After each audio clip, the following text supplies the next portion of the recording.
അങ്ങനെ ഈ നേരത്ത് വിളിക്കാത്തയാണല്ലോ. എന്നാടി ഞാനും ഔട്ടിങ് പോകാൻ നിന്റെ പേരെ പറഞ്ഞേക്കണം.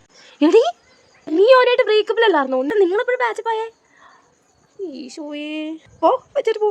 ഐശ്വര്യ വീട് വരെ പോയിട്ട് അതിന് അങ്ങോട്ട് പോകണ്ട, അവരുടെ അമ്മയൊക്കെ ടൂർ പോയിക്കുവാ. ഞാൻ പോവാം കടയ്ക്ക്, ഞാൻ പോവാം. ദൈവമേ, ഇവളുടെ അമ്മ ഞാൻ പറയൂ. ആൻറ്റി, ഞാനിവിടെ പുറത്തേക്കുള്ള വാഷ്റൂം പോയേക്കാണല്ലോ. മൂവി സ്റ്റാർട്ട് ആവുന്നേ ആൻറ്റി. ഈവനിങ് ആകുമ്പോഴത്തേനും എത്തും. എൻ്റെ അമ്മ എന്നെ വിളിച്ച്, ഞാൻ കോൺഫറൻസ് കോൾ ഇടാം.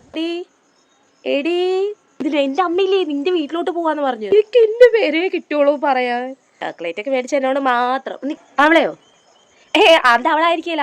കണ്ണു നല്ലോണം തിരുമിയിട്ട് നോക്കണം ആരാന്നൊക്കെ. അത് അവളുടെ അനീത്തിയാവും. അവളുടെ അനീത്തിക്ക് വയറുവേന, പോവാൻ പറ്റിയല്ല. ഇപ്പോഴങ്ങ് പോയുള്ളൂ. അതിനിടയ്ക്ക് അവളുടെ സ്റ്റോറി, കള്ളം നായ സ്റ്റോറി ഒക്കെ എടുത്തിടുമ്പോ പറഞ്ഞിട്ടിടണ്ടേ. ഇത് എന്റെ അനിയനൊക്കെ തന്നെ ഫോളോ ചെയ്യണ്ടേ.